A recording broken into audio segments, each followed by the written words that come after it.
الحمد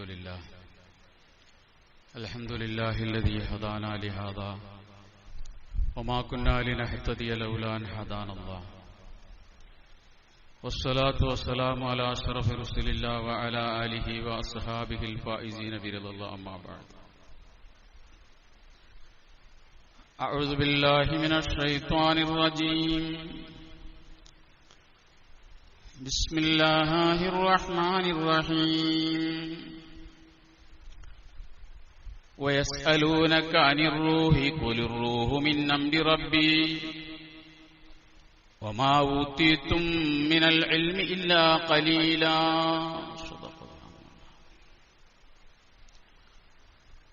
ബഹുമാന്യരായ സഹോദരങ്ങളെ, സത്യവിശ്വാസികൾ, കാരുണ്യവാനായ പടച്ച തമ്പുരാൻ നമ്മിൽ സംഭവിച്ച എല്ലാ ചെറുതും വലുതുമായ പാപങ്ങളും പുറത്തു മാപ്പാക്കി തരുമാറാകട്ടെ. ശിഷ്ടജീവിതത്തിൽ അള്ളാഹുവിനെ തഖ്വ ചെയ്ത് ജീവിക്കാനും അവസാന മുഅ്മിനായി ലോകത്തോട് വിട പറയാനും അള്ളാഹു നമ്മെ അനുഗ്രഹിക്കുമാറാകട്ടെ. നമുക്കും നമ്മിൽ നിന്ന് മണ്ണുമറഞ്ഞുപോയ നമ്മുടെ മാതാപിതാക്കൾ, ബന്ധുമിത്രാദികൾ എല്ലാവർക്കും അള്ളാഹു സ്വർഗം പ്രദാനിക്കുമാറാകട്ടെ. രോഗികൾക്ക് അള്ളാഹു പരിപൂർണമായ ശിഫ നൽകുമാറാകട്ടെ. രോഗം കൊണ്ട് കഷ്ടപ്പെടുന്ന ധാരാളം ആളുകൾ അള്ളാഹു എല്ലാവർക്കും ആജിലും മുസ്തമിറുമായ ശിഫ നൽകി അനുഗ്രഹിക്കുമാറാകട്ടെ. കടം കൊണ്ട് വലയുന്നവർക്ക് അള്ളാഹു കടം വീട്ടാനുള്ള മാർഗങ്ങൾ എളുപ്പമാക്കി കൊടുക്കുമാറാകട്ടെ. ലോകത്ത് പ്രയാസപ്പെടുന്ന ഫലസ്തീനുകളടക്കമുള്ള മുഴുവൻ മനുഷ്യർക്കും അള്ളാഹു ആശ്വാസവും സമാധാനവും സന്തോഷവും നൽകി അനുഗ്രഹിക്കുമാറാകട്ടെ.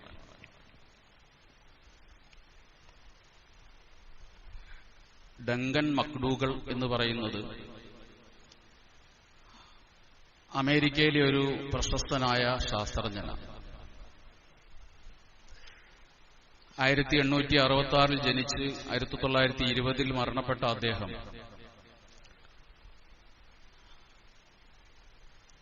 ആത്മാവിന് തൂക്കമുണ്ടോ എന്ന് കണ്ടുപിടിക്കാൻ വേണ്ടി ശ്രമിച്ച ഒരു ശാസ്ത്രജ്ഞനാണ്.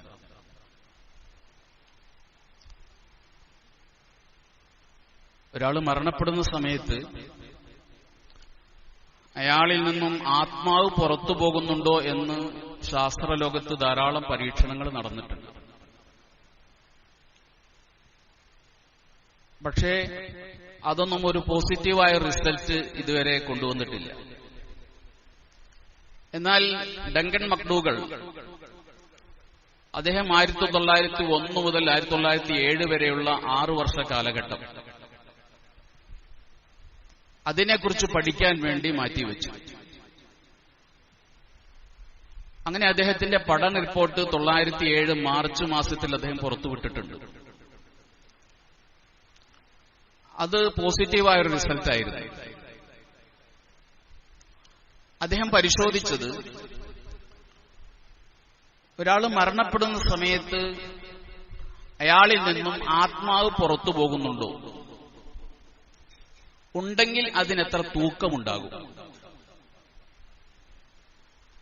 അങ്ങനെ ആത്മാവിന്റെ തൂക്കം അളക്കാൻ വേണ്ടി ശ്രമിച്ചയാളാണ് ഇദ്ദേഹം. അതിനുവേണ്ടി അദ്ദേഹം മരണാസന്നരായ 6 രോഗികളെ പ്രത്യേകമായി തയ്യാറാക്കിയ ഒരു 6 കട്ടിലിൽ കിടത്തി. എന്നിട്ട് ആ കട്ടിലിനടിയിൽ തൂക്കമാപിനി സ്ഥാപിച്ചു.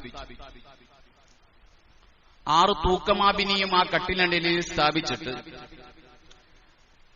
ഇവരുടെ മരണത്തിന് മുമ്പുള്ള തൂക്കമെടുത്തു.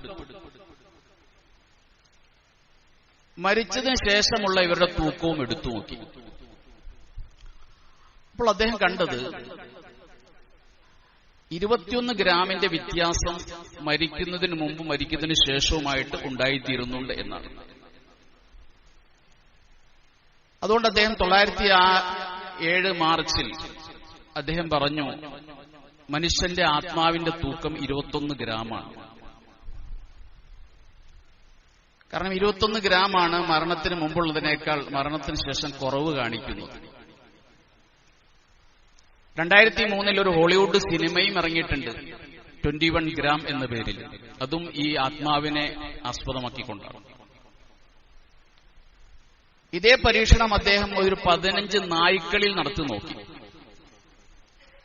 ചാകാറായ 15 നായ്ക്കളെ ഇതുപോലെ പ്രത്യേകം സജ്ജീകരിച്ച കട്ടിലിൽ കിടത്തി അതിനടിയിൽ തൂക്കമാപിനി സ്ഥാപിച്ച് ഈ 15 നായ്ക്കളും ചാകുന്നതിന് മുമ്പും ചത്തതിന് ശേഷവുമുള്ള അതിന്റെ വെയിറ്റ് എടുത്തു. അപ്പൊ അദ്ദേഹത്തിന് കിട്ടിയ റിസൾട്ട് ഈ നായ്ക്കളിൽ ഒരു വ്യത്യാസവും കാണുന്നില്ല എന്നുള്ളതാണ്. ഈ 15 നായ്ക്കളും ചാകുന്നതിന് മുമ്പ് എത്രയാണോ വെയിറ്റ് അത്രയും വെയിറ്റ് അത് ചത്തതിന് ശേഷമുണ്ട്. അപ്പൊ ഈ ആത്മാവ് അതിന്റെ തൂക്കം കാണിക്കുന്നത് മനുഷ്യനിൽ മാത്രമാണ്. അതുകൊണ്ട് മനുഷ്യന് മാത്രമാണ് ആത്മാവുള്ളതെന്നും മനുഷ്യേതര ജീവികൾക്ക് ആത്മാവില്ല എന്നുള്ള അദ്ദേഹത്തിന്റെ കണ്ടുപിടുത്തം അദ്ദേഹം 1907 പുറത്തുവിട്ടിട്ടുണ്ട്. പക്ഷെ അദ്ദേഹത്തിന്റെ പഠനത്തിനെതിരെ ശാസ്ത്രലോകത്തു നിന്ന് ധാരാളം വിമർശനങ്ങൾ ഉണ്ടായി. അവര് പറഞ്ഞത് ഈ ഒരു വ്യത്യാസം 21 ഗ്രാമിന്റെ വ്യത്യാസം എന്ന് പറയുന്നത് മനുഷ്യ ശരീരത്തിന്റെ വിയർപ്പിന്റെ വ്യത്യാസമാകാം, അല്ലെങ്കിൽ അവന്റെ ഓക്സിജന്റെ വ്യത്യാസമാകാം, അല്ലെങ്കിൽ അവ ശരീരത്തിൽ നിന്ന് പുറപ്പെട്ട താപത്തിന്റെ ചൂടിന്റെ വ്യത്യാസമാകാം. അതുകൊണ്ട് അദ്ദേഹത്തിന്റെ കണ്ടുപിടുത്തം ശാസ്ത്രീയമായി ഇന്നേ വരെ അംഗീകരിക്കപ്പെട്ടിട്ടില്ല. ശാസ്ത്രലോകം മനുഷ്യന് ആത്മാവുണ്ടെന്ന കാര്യം ഇന്നേ വരെ അംഗീകരിച്ചിട്ടില്ല. ശാസ്ത്രം പറയുന്നത് മനുഷ്യന് ശരീരം മാത്രമേ ഉള്ളൂ. അതിനപ്പുറത്തൊരു ആത്മാവിനെ ശാസ്ത്രം ഇന്നേ വരെ അംഗീകരിക്കുന്നില്ല. ശാസ്ത്രം അംഗീകരിച്ചാലും ഇല്ലെങ്കിലും മതങ്ങളെല്ലാം മനുഷ്യന് ആത്മാവുണ്ടെന്ന് പറയുന്ന അത് സമ്മതിക്കുന്ന മതങ്ങളാണ്. പ്രത്യേകിച്ച് സെമിറ്റിക് മതങ്ങൾ, വിശേഷ പരിശുദ്ധ ഇസ്ലാം മനുഷ്യന് ആത്മാവുണ്ട് എന്ന് വിശ്വസിക്കുന്ന, അത് പഠിപ്പിക്കുന്ന ഒരു മതമാണ്. ഇസ്ലാം മാത്രമല്ല, ഈ പറഞ്ഞതുപോലെ ക്രൈസ്തവ മതങ്ങളും ഹിന്ദു മതവും ഒക്കെ മനുഷ്യന്റെ ആത്മാവിനെ സ്ഥിരീകരിക്കുന്ന മതങ്ങളാണ്. നവംബർ 2 ഈ വരുന്ന ഞായറാഴ്ച യൂറോപ്യൻ ലോകത്ത് ആത്മാവിന്റെ ദിനമായി ആചരിക്കുകയാണ്. ആത്മാക്കളുടെ ദിനമാണ് നവംബർ 2, എല്ലാ വർഷവും നവംബർ 2. പ്രത്യേകിച്ച് കത്തോലിക്ക വിശ്വാസികൾ അവരുടെ പൂർവികരായ ആത്മാക്കൾക്ക് വേണ്ടി പ്രാർത്ഥിക്കുകയും ആത്മശാന്തിക്ക് വേണ്ടി പലവിധ ചടങ്ങുകൾ നടത്തുകയും അങ്ങനെ മരിച്ചുപോയ പൂർവികരുടെ തൃപ്തി നേടിയെടുക്കാൻ വേണ്ടി നവംബർ 2 യൂറോപ്പിൽ വ്യാപകമായി അവർ ഉപയോഗപ്പെടുത്താറുണ്ട്. കാരണം ആത്മാവിൽ ക്രൈസ്തവ ലോകം വിശ്വസിക്കുന്നുണ്ട്. ഹിന്ദുക്കൾക്കിടയിലും നമുക്കറിയാം, കർക്കിടക വാവിന് ആലുവ ശിവരാത്രി മണപ്പുറത്തും മറ്റും പിതൃബലി നടത്താറുണ്ട്. പിതൃബലി എന്ന് പറഞ്ഞാൽ മരിച്ചുപോയ 7 തലമുറയിലുള്ള മാതാപിതാക്കൾ അവരുടെ ആത്മാവിന്റെ ശാന്തിക്ക് വേണ്ടി അവരുടെ വിശ്വാസപ്രകാരം അവർ നടത്തുന്നൊരു ചടങ്ങാണ് പിതൃബലി. അത് നടത്തുന്നതിലൂടെ 7 തലമുറയിൽപ്പെട്ട തന്റെ കാരണവന്മാരെ അവരുടെ ആത്മാവിനെ തൃപ്തിപ്പെടുത്താൻ കഴിയുമെന്നും അവർക്ക് ആത്മശാന്തി ലഭിക്കുമെന്നും അവരുടെ പൊരുത്തം ഞങ്ങൾക്കുണ്ടാകുമെന്നുമാണ് ഹൈന്ദവ മതം വിശ്വസിക്കുന്നത്. മുസ്ലിമീങ്ങൾക്കും ഇങ്ങനെയൊരു ആത്മാവിന്റെ ദിനമുണ്ട്. അത് ലൈലത്തുൽ ഖദറിനാണ്.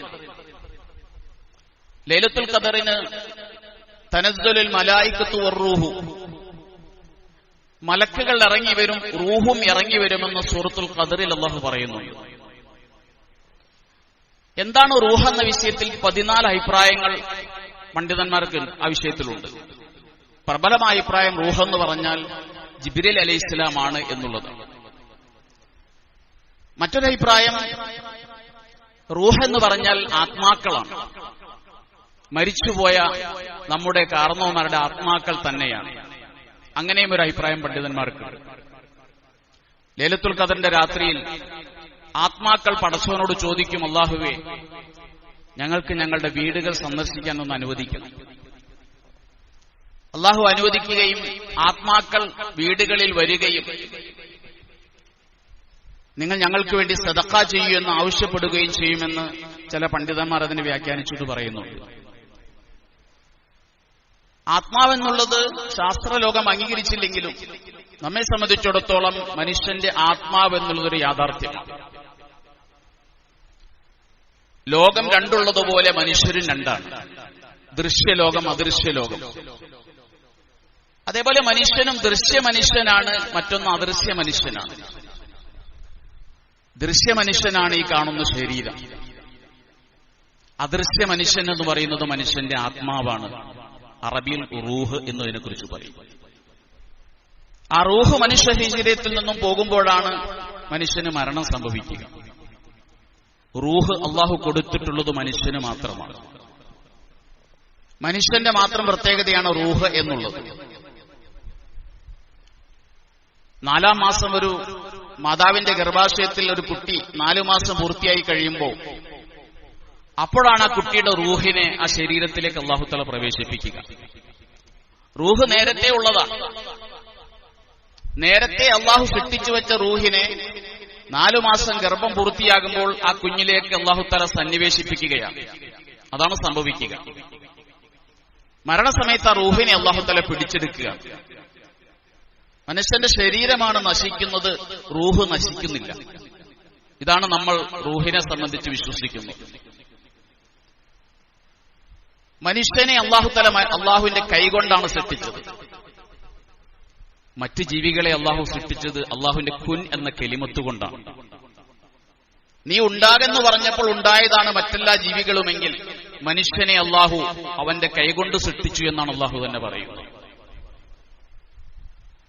ആ മനുഷ്യനിൽ മാത്രമാണ് അള്ളാഹു തആല ആത്മാവിനെ, റൂഹിനെ അള്ളാഹു തആല നിക്ഷേപിച്ചിട്ടുള്ളത്. അപ്പൊ മനുഷ്യന്റെ സവിശേഷതയാണ് റൂഹ് എന്ന് പറയുന്നത്. ശരീരമുണ്ട് മനുഷ്യന്, ആ ശരീരത്തിൽ അള്ളാഹു തആല റൂഹിനെയും പ്രവേശിപ്പിച്ചിട്ടുണ്ട്. ഉമർ ഇബ്നുൽ ഖത്താബ് റളിയല്ലാഹു അൻഹു ഒരിക്കൽ അലി റളിയല്ലാഹു അൻഹുവിനോട് ചോദിക്കുന്നുണ്ട്, അല്ല അലി, എനിക്ക് ചില സംശയങ്ങളുണ്ട്. ഞാനില്ലാത്ത സദസ്സിൽ അതിനെക്കുറിച്ച് റസൂൽ സല്ലല്ലാഹു അലൈഹി വസല്ലം വല്ലതും പറയുന്നത് നീ കേട്ടിട്ടുണ്ടോ? അലി ചോദിച്ചു, എന്താ നിന്റെ സംശയം? ഉമർ റളിയല്ലാഹു അൻഹു പറഞ്ഞു, എനിക്ക് ചില ആളുകളെ കാണുമ്പോൾ അവരോട് വല്ലാത്ത സ്നേഹം. അവരെനിക്കൊന്നും തന്നിട്ടില്ല, ഒരു ഉപകാരവും അവരെനിക്ക് ചെയ്തിട്ടില്ല. പക്ഷെ അവരെ കാണുമ്പോൾ എനിക്ക് വല്ലാത്ത സ്നേഹമാണ്. വേറെ ചില ആളുകളെ കാണുമ്പോൾ എനിക്ക് വല്ലാത്ത വെറുപ്പാണ് അവരോട്. ഒരു ഉപദ്രവവും അവരെനിക്ക് ചെയ്തിട്ടില്ല, പക്ഷെ അവരെ കാണുമ്പോൾ എനിക്ക് വല്ലാത്ത വെറുപ്പ്, ഒരനിഷ്ടം അവരോടുണ്ട്. എന്താണ് ഇതിന്റെ കാരണം? ഇതിന് വല്ല മറുപടിയും റസൂൽ സല്ലല്ലാഹു അലൈഹി വസല്ലം പറയുന്നതായിട്ട് കേട്ടിട്ടുണ്ടോ എന്ന് ചോദിക്കുമ്പോൾ അലി റളിയല്ലാഹു അൻഹു പറയുന്നുണ്ട്, ഇതിന് മറുപടി റസൂൽ സല്ലല്ലാഹു അലൈഹി വസല്ലം പറഞ്ഞിട്ടുണ്ട്, ഞാനത് കേട്ടിട്ടുണ്ട്. അൽ അർവാഹു ജുനൂദും മുജന്നദ ഫമാ തആറഫ മിൻഹാ ഇഖ്തലഫ ഫമാ തനാകറ മിൻഹാ ഇഖ്തലഫ. ഇതാണ് റസൂൽ സല്ലല്ലാഹു അലൈഹി വസല്ലം പറഞ്ഞത്. മനുഷ്യന്റെ റൂഹുകൾ അതൊരു സൈന്യമാണ്. അതിനെ പടച്ചവൻ നേരത്തെ സൃഷ്ടിച്ചതാണ്. ആലമുൽ അർവാഹ് എന്ന് പറയുന്ന ഒരു ലോകം ഉണ്ടായിരുന്നു. നമ്മളൊക്കെ ഭൂമിയിലേക്ക് വരുന്നതിന് മുമ്പ് നമ്മുടെയൊക്കെ റൂഹുകളെ അല്ലാഹു തആല സൃഷ്ടിച്ചൊരു ലോകം ആലമുൽ അർവാഹ്. അവിടെ നമ്മൾ എല്ലാവരും ഉണ്ടായിരുന്നു. ആദം നബി അലൈഹി ഇസ്ലാം മുതൽ ഈ ഭൂമി ലോകത്ത് അവസാനം വരുന്ന മനുഷ്യൻ വരെയുള്ള മുഴുവൻ മനുഷ്യരുടെയും റൂഹുകളെ അല്ലാഹു തആല സൃഷ്ടിച്ചു, എന്നിട്ട് അവിടെ നിർത്തി. അതാണ് ആലമുൽ അർവാഹ്. അവിടെ ആരെല്ലാമാണോ പരസ്പരം ഇണങ്ങിയത് അവർ ഭൂമിയിൽ വന്നാലും ഇണങ്ങും. അവിടെ ആരെല്ലാമാണോ പരസ്പരം പിണങ്ങിയത് അവർ ഭൂമിയിൽ വന്നാലും പിണങ്ങും. അവിടെ അടുത്തടുത്ത് നിന്നവരോട് ഇവിടെ അടുപ്പമുണ്ടാകും. അപ്പൊ നിനക്കൊരാളെ കാണുമ്പോൾ സ്നേഹം തോന്നുന്നെങ്കിൽ അതിനർത്ഥം നിന്റെയും അവന്റെയും റൂഹ് അന്ന് അടുത്തടുത്ത് നിന്നതാണ്. നിനക്കൊരാളോട് വെറുപ്പ് തോന്നുന്നെങ്കിൽ അതിനർത്ഥം നിന്റെയും അവന്റെ റൂഹുകൾ തമ്മിൽ അവിടെ വെച്ച അകലങ്ങൾ ഉണ്ടായിരുന്നു. ആ അകലമാണ് ഇവിടെ പ്രത്യക്ഷപ്പെടുന്നത് എന്ന് ഉമർ ഇബ്നുൽ ഖത്താബ് റളിയല്ലാഹു തആല അൻഹുവിന് അലി റളിയല്ലാഹു തആല അൻഹു മറുപടി കൊടുക്കുന്നുണ്ട്. അപ്പൊ അതാണ് റൂഹുകൾ എന്ന് പറയുന്നത്. റൂഹുകളെ അല്ലാഹു നേരത്തെ സൃഷ്ടിച്ചതാണ്. ഈ റൂഹുകളുടെ പ്രതികരണം 6 ഘട്ടങ്ങളിലാണ് റൂഹുകൾക്ക് പ്രതികരണങ്ങൾ ഉണ്ടാകുക. ഒന്ന് ആലമുൽ അർവാഹിൽ വെച്ച് തന്നെ. അന്ന് ആദം നബി അലൈഹി ഇസ്ലാമിന്റെ മുതുകിൽ നിന്ന് പടച്ച തമ്പുരാൻ മുഴുവൻ മനുഷ്യരുടെയും റൂഹിനെ പുറത്തിയടിച്ചു. അള്ളാഹു ചോദിക്കുന്നുണ്ട്, അലസ്തു ബി റബ്ബിക്കും, ഞാൻ നിങ്ങളുടെ റബ്ബല്ലേ എന്ന് ചോദിച്ചു. ഖാലു ബല, എല്ലാ റൂഹുകളും സമ്മതിച്ചു. ബല, അതെ പടച്ചോനെ നീ ഞങ്ങളുടെ റബ്ബാണ്. റബ്ബ് മുന്നിലുണ്ട്. അന്ന് അബൂജഹലിന്റെ റൂഹും സമ്മതിച്ചു, ഫിർഔനിന്റെ റൂഹും സമ്മതിച്ചു. ബല റബ്ബേ നീ ഞങ്ങളുടെ റബ്ബാണ്. എല്ലാ റൂഹും സമ്മതിച്ചു. പക്ഷെ ഇവിടെ വന്നപ്പോ മറന്നുപോയി ചില ആളുകൾ. അവരാണ് പിന്നീട് നിഷേധികളായി മാറിയത്. അപ്പൊ റൂഹിന്റെ ഒന്നാമത്തെ പ്രതികരണം എന്നുള്ളത് ആലമുൽ അർവാഹിൽ വെച്ച് തന്നെയാണ്. രണ്ടാമത്തെ ഘട്ടം എന്ന് പറയുന്നത് ദുനിയാവിലാണ്. ദുനിയാവിൽ അല്ലാഹു തആല മനുഷ്യന്റെ ശരീരത്തിലേക്ക് റൂഹിനെ പ്രവേശിപ്പിച്ചു. ദുനിയാവിൽ നമ്മൾ ജീവിക്കുകയാണ്. ഇവിടെ നമ്മുടെ റൂഹിന് പ്രതികരണമുണ്ട്. പക്ഷെ ഇവിടുത്തെ പ്രത്യേകത എന്ന് പറയുന്നത് ശരീരത്തിനും മനുഷ്യന്റെ റൂഹിനും രണ്ടും മനുഷ്യനിലുണ്ടെങ്കിൽ പോലും ശരീരത്തിനാണ് ഇവിടെ പ്രാധാന്യം. ദുനിയാവിലെ ജീവിതത്തിൽ ശരീരത്തിനാണ് പ്രാധാന്യം. ഇനി നമ്മൾ പോകേണ്ട ലോകമാണ് ഖബർ, മരണാനന്തര ജീവിതം. അവിടെ നമ്മുടെ റൂഹുണ്ട്. ശരീരം നശിച്ചു, റൂഹുണ്ട്. റൂഹിനാണ് അവിടെ സ്ഥാനം. ശരീരം നശിച്ചു പോകുക. ഏതൊരു മണ്ണിൽ നിന്നാണോ അല്ലാഹു തആല മനുഷ്യനെ സൃഷ്ടിച്ചത്, ആ മണ്ണിലേക്കാണ് മനുഷ്യന്റെ മടക്കം. ഒരിക്കൽ നബി തിരുമേനി സല്ലല്ലാഹു അലൈഹി വസല്ലം മദീനയിലൂടെ നടക്കുമ്പോൾ കുറച്ചാളുകൾ ഖബർ കുഴിക്കുന്ന കണ്ടു. നബി തിരുമേനി ചോദിച്ചു, ആർക്കാണ് ഈ ഖബർ? അപ്പോൾ അവർ പറഞ്ഞു, എത്യോപ്യയിൽ നിന്നൊരു മനുഷ്യൻ മദീനയിൽ വന്ന് മരിച്ചു, അയാൾക്ക് വേണ്ടി ഖബർ കുഴിക്കുകയാണ്. അപ്പോൾ നബി സല്ലല്ലാഹു അലൈഹി വസല്ലം പറഞ്ഞു, ലാ ഇലാഹ ഇല്ലല്ലാഹ്, ആ മനുഷ്യന് ഏത് മണ്ണിൽ നിന്നാണോ സൃഷ്ടിച്ചത് ആ മണ്ണിലേക്ക് അല്ലാഹു ആ മനുഷ്യനെ മടക്കുകയാണ്. ഓരോ മനുഷ്യന് ഏത് മണ്ണിൽ നിന്നാണോ സൃഷ്ടിച്ചത് ആ മണ്ണിൽ അവൻ അടങ്ങും. അവിടെ അവനെ ഖബറടക്കപ്പെടും. ശരീരം നശിക്കും, പക്ഷെ അവന്റെ ആത്മാവ് ജീവിച്ചിരിക്കും. ആ ആത്മാവിനെയാണ് അല്ലാഹു തആല മുങ്കർ നക്കീറിനെ വിട്ടിട്ട് ചോദ്യം ചെയ്യുന്നുണ്ട്. ആത്മാവിനെ മടക്കി കൊടുക്കും. ആത്മാവിന് പ്രതികരണശേഷി ഉണ്ടാകുകയാണ്. ആ സമയത്ത് മറുപടി പറയാണ്, അല്ലാഹു എന്റെ റബ്ബാണ്, മുഹമ്മദ് മുസ്തഫ എന്റെ നബിയാണ്. മറുപടി പറയാണ്, ആത്മാവിന്റെ പ്രതികരണമാണ്. അവിടെ പ്രാധാന്യം ആത്മാവിനാണ്, ശരീരത്തിനല്ല. ഇനി നമ്മൾ തിരിച്ചു ചെല്ലും, പരലോകത്തേക്ക് ചെല്ലുമ്പോൾ അവിടെ നമ്മുടെ ആത്മാവുമുണ്ട് ശരീരവുമുണ്ട്. രണ്ടിനും തുല്യ പ്രാധാന്യമാണ്. രണ്ടിനും ഒരേപോലെ പ്രാധാന്യമുള്ള ലോകമാണ് ആഖിറം എന്ന് പറയുന്നത്. റൂഹിന് 6 ഘട്ടത്തിൽ പ്രതികരണശേഷിയുണ്ട്. റൂഹ് മനുഷ്യന്റെ ശരീരത്തിൽ നിന്നും വിട്ടുപോയാൽ പോലും അതൊന്നിരിക്കൽ സിജ്ജീനിലായിരിക്കും, എല്ലീനിലായിരിക്കും. വിശ്വാസികളുടെ റൂഹ്, സത്യവിശ്വാസികളുടെ റൂഹിനെ അല്ലാഹു തആല എല്ലീനിലേക്കാണ് വിടുക. മരിച്ചുപോയ എല്ലാവരുടെ ആത്മാക്കൾ അവിടെയുണ്ട്. നിഷേധികളുടെ റൂഹിനെ അല്ലാഹു തആല സിജ്ജീനിലേക്ക് വിടും. അവരുടെ ആത്മാക്കളെല്ലാം അവിടെ ഉണ്ടാകും. ഇന്ന് വരെ ആരെല്ലാം മരിച്ചിട്ടുണ്ടോ അവരുടെയൊക്കെ ആത്മാക്കൾ ഈ 2 സങ്കേതങ്ങളിലുണ്ട്. അതുകൊണ്ടല്ലേ ബിശ്ർ റളിയല്ലാഹുവിന്റെ ഉമ്മ, ബിശ്ർ റളിയല്ലാഹു മരണപ്പെട്ടു. ഉമ്മ വല്ലാത്ത സങ്കടായി, ഉമ്മ കരച്ചിലായി. ഉമ്മ നബി സല്ലല്ലാഹു അലൈഹി വസല്ലം വന്ന് ചോദിക്കുന്നുണ്ട്, യാ റസൂലല്ലാഹ്, എന്റെ മകൻ ബിശ്ർ മരിച്ചുപോയി. ഞാൻ എന്റെ കുടുംബത്തിൽ ധാരാളം ആളുകൾ മരിച്ചു പോയിട്ടുണ്ട്. എനിക്ക് വല്ലാത്ത സങ്കടമുണ്ട്. അങ്ങയോട് എനിക്ക് ചോദിക്കാനുള്ളത്, ഈ മരിച്ചുപോയ മനുഷ്യന്മാരുടെ ആത്മാക്കൾ തമ്മിൽ കണ്ടുമുട്ടുമോ നബിയെ? അങ്ങനെ കണ്ടുമുട്ടുമെങ്കിൽ എന്റെ മരിച്ചുപോയ മകൻ ബിശ്റിന് വേണ്ടി ഒരു സലാം പറഞ്ഞയക്കാനാണ്. വിശ്വാസങ്ങൾ പറഞ്ഞു, വല്ലദീ നഫ്സി ബിയദി, എന്റെ ആത്മാവ് ഏതൊരു പടച്ചോന്റെ കയ്യിലാണ്, അവനാണ് സത്യം. തീർച്ചയായിട്ടും ആത്മാക്കൾ തമ്മിൽ കണ്ടുമുട്ടും. നിന്റെ കുടുംബത്തിൽ ആരെങ്കിലും മരണാസന്നരായിട്ടുണ്ടെങ്കിൽ നിന്റെ മകൻ ബിശ്റിന് വേണ്ടി നീ സലാം പറഞ്ഞയക്കുക എന്ന് ബിശ്റിന്റെ ഉമ്മയോട് റസൂൽ സല്ലല്ലാഹു അലൈഹി വസല്ലം പറയുന്നു.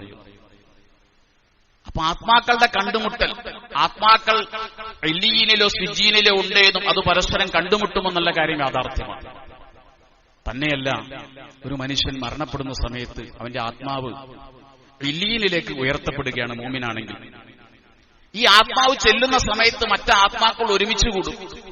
വിദേശത്തുനിന്ന് ഒരാൾ വന്നാൽ, അല്ലെങ്കിൽ ഇവിടെ നിന്ന് ഒരാൾ വിദേശത്തേക്ക് ചെന്നാൽ അവനെ കാണാൻ വേണ്ടി നാട്ടുകാർ കൂടുമ്പോലെ ഈ പുതിയ ആത്മാവിനെ കാണാൻ വേണ്ടി നേരത്തെ പോയി ആത്മാക്കൾ വരുമെന്ന്. എന്നിട്ട് വിശേഷങ്ങൾ ചോദിക്കും. അപ്പോൾ ചില ആത്മാക്കൾ പറയും, അവനൊരു ആശ്വാസം കൊടുക്കുക, ദുനിയാവിന്ന് വന്നതല്ലേ, യാത്ര കഴിഞ്ഞ് വന്നതല്ലേ, കുറച്ച് സമയം കൊടുക്കാൻ വേണ്ടി പറയും. കുറച്ച് കഴിയുമ്പോൾ അവനോട് ചോദിക്കും വീട്ടിലെ വിശേഷങ്ങൾ, ഇന്നയാളുടെ കല്യാണം കഴിഞ്ഞോ, വീടുപണി കഴിഞ്ഞോ ഒക്കെ ചോദിക്കും. ഈ പുതിയ ആത്മാവ് വിശേഷങ്ങൾ പറയും. ഒരാളെ കുറിച്ച് ചോദിക്കും, മറ്റേ ആളുടെ അവസ്ഥ എന്താണ്? അപ്പൊ ഈ പുതിയ ആത്മാവ് പറയും, അയാൾ മരിച്ചുപോയല്ലോ, എന്നേക്കാൾ മുമ്പ് മരിച്ചല്ലോ. അപ്പോൾ ആ പഴയ ആത്മാക്കൾ പറയും, ഇന്നാ ലില്ലാഹി വ ഇന്നാ ഇലൈഹി റാജിഊൻ, ആ മനുഷ്യൻ ഇങ്ങോട്ട് എത്തിയിട്ടില്ല, അവന് താഴത്തെ തട്ടിലാണ് ഇടം കിട്ടിയത്. മുഅ്മിനീങ്ങളുടെ റൂഹുകളുടെ സങ്കേതത്തിലേക്ക് അവൻ എത്തിയിട്ടില്ല എന്ന് പറഞ്ഞാൽ നിഷേധികളുടെ സങ്കേതത്തിലേക്കാണ് റൂഹ് എത്തപ്പെട്ടത്. ഇത്തരത്തിലുള്ള സംഭാഷണങ്ങൾ ആത്മാക്കളുടെ നടക്കും. ആത്മാക്കൾ നശിക്കുന്നില്ല. എത്രത്തോളം റസൂൽ സ്വല്ലല്ലാഹു അലൈഹി വസല്ലം പറഞ്ഞല്ലോ, ഒരു മയ്യിത്ത് കൊണ്ടുപോകുന്ന സമയത്ത് മയ്യിത്ത് നല്ലവനാണെങ്കിൽ വിളിച്ചു പറയും, ഖദ്ദിമൂനി ഖദ്ദിമൂനി, എത്രയും പെട്ടെന്ന് എന്നെ കൊണ്ട് ഈ കബറടക്ക്, നിങ്ങൾ വച്ച് താമസിപ്പിക്കല്ലേ. മോശക്കാരനാണെങ്കിൽ പറയും, ഐന തദ്ഹബൂന ബി ഐന തദ്ഹബൂന ബി, നിങ്ങൾ എങ്ങോട്ടാണ് കൊണ്ടുപോകുന്നതെന്നെ, എന്നെ കൊണ്ടുപോകല്ലേ എന്നാ മനുഷ്യൻ പറയും. കാരണം അവൻ ചെന്നെത്തുന്നത് നരകത്തിലേക്കാണ്. ഇത് പറയാൻ ആത്മാവിന് കഴിയും, പക്ഷെ നമുക്കത് കേൾക്കാൻ കഴിയില്ല. അപ്പൊ ആത്മാവ് എന്ന് പറയുന്നത് നശിക്കുന്ന ഒന്നല്ല. ആത്മാവിന്റെ പ്രതികരണം ഇങ്ങനെ പല ഘട്ടങ്ങളിലായിട്ട് ഉണ്ടായിക്കൊണ്ടേയിരിക്കും. മദീനത്തെ പള്ളിയുടെ മുറ്റമടിച്ചു വരുന്ന ഒരു പെണ്ണുണ്ടായിരുന്നു, ഒരു കറുത്ത പെണ്ണ്. അവളൊരിക്കൽ മരിച്ചുപോയി. സഹാബത്ത് നബിയെ അറിയിച്ചില്ല. അവർ കൊണ്ട് കബറടക്കി, മയ്യിത്ത് നിസ്കരിച്ചു. പിന്നെ കാണാതെപ്പോൾ റസൂൽ സ്വല്ലല്ലാഹു അലൈഹി വസല്ലം ചോദിച്ചു, ആ പെണ്ണെവിടെ? അവർ പറഞ്ഞു, അവർ മരിച്ചു, ഞങ്ങൾ കബറടക്കി. നിങ്ങൾ എന്തുകൊണ്ട് എന്നെ അറിയിച്ചില്ല? എന്നെ എന്തുകൊണ്ട് അറിയിച്ചില്ല? ആ സ്ത്രീയുടെ കബറിന്റെ അടുക്കലേക്ക് റസൂൽ സ്വല്ലല്ലാഹു അലൈഹി വസല്ലം ചെല്ലുന്നുണ്ട്. എന്നിട്ട് ആ പെണ്ണിനോട് പ്രാർത്ഥനയ്ക്ക് ശേഷം നബി ചോദിക്കുന്നുണ്ട്, നിന്റെ പരലോക ജീവിതത്തിൽ നിനക്ക് ഏറ്റവും ഉപകാരപ്പെട്ട അമലേതാണ്? നിനക്ക് ഏറ്റവും ഉപകാരപ്പെട്ട അമലേതാണ്? ഇത് ചോദിക്കുമ്പോൾ സഹാബത്ത് ചോദിക്കുന്നുണ്ട്, അവൾക്ക് കേൾക്കാൻ കഴിയുമോ നബി? പ്രവാചകൻ പറഞ്ഞു, നിങ്ങളെക്കാൾ അവർക്ക് കേൾക്കാൻ കഴിയും. ഇതേ ചോദ്യമല്ലേ കലീബ് എന്ന പൊട്ടക്കണറ്റിലേക്ക് ബദറിൽ അബൂജഹലിനെ വലിച്ചെറിഞ്ഞിട്ടുള്ള റസൂൽ ചോദിച്ചില്ലേ? അബൂജഹലെ, ഞങ്ങളുടെ റബ്ബ് ഞങ്ങളോട് പറഞ്ഞ സഹായം ഞങ്ങൾക്ക് കിട്ടി, നിന്റെ റബ്ബ് നിന്നോട് പറഞ്ഞ സഹായം നിനക്ക് കിട്ടിയോന്ന് അന്നും സഹാബത്ത് ചോദിച്ചല്ലോ. കേൾക്കാൻ കഴിയുമോ ആ ശവശരീരങ്ങൾക്ക്? അവിടെയും പ്രവാചകൻ പറഞ്ഞു, തീർച്ചയായിട്ടും നിങ്ങളെക്കാൾ കേൾക്കാൻ കഴിയും, മറുപടി പറയാൻ അവർക്ക് കഴിയില്ല എന്ന് മാത്രമേ ഉള്ളൂ. അർവാഹുകൾ എന്ന് പറയുന്നത് നശിച്ചു പോകുന്നല്ല, ആത്മാക്കൾ എന്ന് പറയുന്നത് നശിക്കുന്നില്ല. പ്രവാചക സ്വല്ലല്ലാഹു അലൈഹി വസല്ലം പറയുന്നുണ്ട്, നിങ്ങൾ കബറടക്കുമ്പോൾ ശ്രദ്ധിക്കണം, സാലിഹുകളുടെ അടുക്കൽ കബറടക്കണം. സാലിഹായ മനുഷ്യന്മാരുടെ ഇടയിൽ നിങ്ങളെ കബറടക്കാൻ ശ്രമിക്കണം, നിങ്ങളുടെ ബന്ധുക്കളെ. കാരണം ദുഷിച്ച അയൽവാസിയാണ് നിങ്ങൾക്കുള്ളതെങ്കിൽ അവന്റെ ശല്യം നിങ്ങൾക്കുണ്ടായിത്തീരും. സഹാബത്ത് ചോദിച്ചു, നബിയെ, കബറിൽ ചെന്നാലും അയൽവാസിയായ കബറാളിയെ കൊണ്ട് ശല്യമുണ്ടാകുമോ? പ്രവാചകൻ ചോദിച്ചു, ജീവിച്ചിരിക്കുന്ന നിങ്ങളുടെ അയൽവാസികളെ കൊണ്ട് നിങ്ങൾക്ക് ശല്യമുണ്ടാകുമോ? എങ്കിൽ തീർച്ചയായിട്ടും നിങ്ങളുടെ പരിസരത്ത് കിടക്കുന്ന പരിസരവാസിയായ കബറാളിയെ കൊണ്ടും നിങ്ങൾക്ക് ശല്യമുണ്ടാകും. അതുകൊണ്ടാണ് മുസ്ലിമീങ്ങളുടെ മക്ബറയിൽ കാഫിര്യങ്ങളെ, മുർത്തദ്ദുകളെ കബറടക്കപ്പെടുമെന്ന് പറയാൻ കാരണം. അവിടെ സാലിഹ്യങ്ങളെ, നല്ല മനുഷ്യന്മാരെ കബറടക്കപ്പെടേണ്ട സ്ഥലങ്ങളാണ് മുസ്ലിമീങ്ങളുടെ മക്ബറ എന്ന് പറയുന്നത്. അപ്പൊ റൂഹിനുള്ള, ഞാൻ പറഞ്ഞു വരുന്നത്, റൂഹിന് ഇത്തരത്തിലുള്ള പ്രതികരണ ശേഷി പല ഘട്ടങ്ങളിലായിട്ടുണ്ടായിക്കൊണ്ടേയിരിക്കും. ഖബർ സിയാറത്ത് സുന്നത്താണ്. വിശ്വാസികൾ മദീനയിൽ നിന്ന് മക്കയിലേക്ക് വരികയാണ് ഒരു പുരുഷാരത്തോടു കൂടി. അബവ എന്ന സ്ഥലത്താണ് നബിയുടെ ഉമ്മയെ കബറടക്കപ്പെട്ടിട്ടുള്ളത്, ആമിന ബിവിയെ. അവിടെ എത്തിയപ്പോൾ പ്രവാചകൻ ഉമ്മയുടെ ഖബർ സിയാറത്ത് ചെയ്തു. സാറ ഖബറ ഉമ്മിഹി ഫബക്കാ വഅബ്കാ മൻ ഹൗലഹു. ഹദീസിൽ കാണാം, അവിടെ നിന്ന് പ്രവാചകൻ കരയുന്നുണ്ട്. 2-3 പ്രാവശ്യം കൈ ഉയർത്തിയിട്ട് പ്രവാചകൻ കരയുന്നുണ്ട്. വഅബ്കാ മൻ ഹൗലഹു, പരിസരത്ത് നിന്നവരും റസൂലിന്റെ കരച്ചിൽ കണ്ടിട്ട് കരഞ്ഞുപോയി. നബി തിരുമേനി പറഞ്ഞു, കുന്തു നഹൈതുകും അൻ സിയാറത്തുൽ ഖുബൂരി ഫസൂറുഹ, ഞാൻ നിങ്ങളോട് കബറുകൾ സന്ദർശിക്കരുതെന്ന് പറഞ്ഞിരുന്നു, എന്നാൽ ഇനി മുതൽ നിങ്ങൾ സന്ദർശിച്ചു കൊള്ളുക. ഫഇന്നഹാ തുദക്കിറുകുമുൽ ആഖിറ, ഖബർ സന്ദർശനം നിങ്ങൾക്ക് ആഖിറത്തെക്കുറിച്ച് ഓർമ്മയുണ്ടാക്കി തീർക്കും. ഒരു റിപ്പോർട്ടിൽ കാണാം, നിങ്ങൾക്ക് മരണത്തെക്കുറിച്ച് ഓർമ്മയുണ്ടാക്കി തീർക്കും. ഒരു റിപ്പോർട്ടിൽ കാണാം, ഫഇന്നഹാ തുദ്മിഉൽ ഐന, നിങ്ങളുടെ കണ്ണിൽ നിന്ന് കണ്ണീർ ഒലിപ്പിക്കും ഖബർ സിയാറത്ത് ചെയ്താൽ. ഒരു റിപ്പോർട്ടിൽ കാണാം, ഫഇന്നഹാ തുരിക്കുൽ കൽബ, നിങ്ങളുടെ ഹൃദയങ്ങളെ ലോലമാക്കി തീർക്കും. അപ്പൊ ഖബർ സിയാറത്ത് ഇത്തരത്തിൽ എല്ലാ ഉപകാരങ്ങളുള്ള കാര്യമാണ്. മരണത്തെക്കുറിച്ച് ഓർക്കാൻ, പരലോകത്തെക്കുറിച്ച് ഓർക്കാൻ, ഹൃദയങ്ങൾ ലോലമായി തീരാൻ, കണ്ണുനീരൊഴുക്കാൻ ഒക്കെ ഖബർ സിയാറത്ത് ഉപകരിക്കും. എന്നിട്ടും റസൂൽ സ്വല്ലല്ലാഹു അലൈഹി വസല്ലം ഖബർ സിയാറത്ത് ആദ്യകാലത്ത് അനുവദിച്ചില്ല, പിന്നീടാണ് അനുവദിക്കുന്നത്. അതാ പ്രവാചകൻ, ഞാൻ ഒരു കാലത്ത് നിരോധിച്ചിരുന്നു, ഇനി നിങ്ങൾ അത് ചെയ്തു കൊള്ളുക, കാരണം അതിനകത്ത് വലിയ നേട്ടങ്ങളുണ്ട്. എന്തുകൊണ്ടാണ് ആദ്യകാലത്ത് ഖബർ സിയാറത്ത് നിരോധിച്ചത്? നമുക്കറിയാം, മക്കയിലെ മുശ്രിക്കുകൾ 303 കോടി ദൈവങ്ങളെ വെച്ച് പൂജിച്ചിരുന്ന ആളുകളാണ്. വിശുദ്ധമായ കഅബാലയത്തിനകത്തുപോലും 300 ചില്ലാനും വിഗ്രഹങ്ങളെ വെച്ച് പൂജിച്ചിരുന്ന മുശ്രിക്കുകളായിരുന്നു അവർ. ഈ ശിർക്ക് മുഴുവനും ഉടലെടുക്കുന്നത് ഖബറുമായി ബന്ധപ്പെട്ടിട്ടാണ് ഒരു പരിധിവരെ. കാരണം നൂഹ് നബി അലൈഹി ഇസ്ലാമിന്റെ കാലം വരെ ലോകത്ത് ശിർക്ക് ഉണ്ടായിട്ടില്ല. നൂഹ് നബിയുടെ കാലത്താണ് ശിർക്കിന് തുടക്കം കുറിക്കുന്നത്. അതിന് കാരണം തന്നെ അക്കാലഘട്ടത്തിൽ ജീവിച്ചിരുന്ന കുറെ നല്ല മനുഷ്യന്മാരുണ്ടായിരുന്നു. വദ്, സുവാ, യഊസ്, യഊഖ്, നസ്ർ എന്നൊക്കെ പേരിൽ അറിയപ്പെട്ടിരുന്ന സാലിഹ്യങ്ങളായ മനുഷ്യന്മാർ. ഇവര് മരണപ്പെട്ടു പോയപ്പോൾ പിശാച് വന്നു പറഞ്ഞു, നിങ്ങളിൽപ്പെട്ട സാലിഹ്യങ്ങൾ മരണപ്പെട്ടുപോയി, നിങ്ങൾക്ക് അവരെ ഓർക്കണ്ടേ? അവരെ ഓർക്കാൻ നിങ്ങൾ പ്രതിമകൾ നിർമ്മിക്കണം. അങ്ങനെയാണ് ഈ സാലിഹ്യങ്ങളായ മനുഷ്യന്മാരുടെ പ്രതിമകൾ നിർമ്മിച്ചു. ആ പ്രതിമകളെ ആദ്യം അവർ ആരാധിച്ചില്ല, ആദ്യം അതിനോട് ആദരവാണ് കാണിച്ചത്. ആ ആദരവ് പിൽക്കാലത്ത് ആരാധനയായി മാറുകയും അങ്ങനെയാണ് നൂഹ് നബി അലൈഹി ഇസ്ലാമിന്റെ കാലഘട്ടത്തിൽ ഷിർക്കിന് തുടക്കം കുറിക്കുന്നത്. അങ്ങനെയാണ് മരണപ്പെട്ടവരുമായി ബന്ധപ്പെട്ടിട്ടാണ്. ലാത്ത എന്ന് പറയുന്നത് മക്കക്കാരുടെ ഒരു പ്രധാനപ്പെട്ട ദൈവമാണ്. ആരായിരുന്നു ലാത്ത? ലാത്ത മക്കയിൽ ഹജ്ജിന് വരുന്ന ആളുകൾക്ക് മാവിൽ വെള്ളമൊഴിച്ചു കൊടുക്കുന്ന ഒരു മനുഷ്യരായിരുന്നു ലാത്ത. അദ്ദേഹം മരണപ്പെട്ടപ്പോ അംർ ഇബ്നു യഹ്യ എന്ന് പറയുന്ന ആ മക്കയിലെ ഒരു നേതാവ് പറഞ്ഞു, ലാത്ത നല്ല മനുഷ്യനായിരുന്നു, അയാൾ മരിച്ചിട്ടില്ല, അയാൾ ഈ കല്ലിനുള്ളിലേക്ക് വലയം പ്രാപിച്ചതാണ്, അതുകൊണ്ട് ഈ കല്ലാണ് ലാത്ത, ഇനി മുതൽ നമുക്ക് ഈ കല്ലിനെ ആരാധിക്കാമെന്ന് പറഞ്ഞു കൊടുത്തു അംർ ഇബ്നു യഹ്യ. അങ്ങനെയാണ് ലാത്ത കല്ലായി മാറിയത്. സത്യത്തിൽ ലാത്ത ഒരു മനുഷ്യനായിരുന്നു. അങ്ങനെയാണ് ലാത്ത പിൽക്കാലത്ത് ആരാധിക്കപ്പെടുന്ന വലിയൊരു വിഗ്രഹമായി ലാത്ത മാറുന്നത്. അങ്ങനെയാണ് ഖബറിൽ നിന്നാണ് ശിർക്കിനൊരു പരിധിവരെ തുടക്കം കുറിക്കുന്നത്.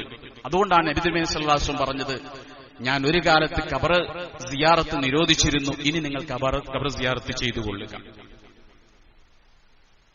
മനുഷ്യന്റെ ആത്മാക്കൾ ഇല്ലീനിലാണ്, അല്ലെങ്കിൽ സിജ്ജീനിലാണ്. പക്ഷെ ആ ഖബറടക്കപ്പെട്ട സ്ഥലം, ആ ഖബർ, അവിടെ സിയാറത്ത് ചെയ്യുന്നതിലൂടെ നമുക്കുണ്ടായിത്തീരുന്നത് മരണത്തെക്കുറിച്ചുള്ള ഓർമ്മയാണ്.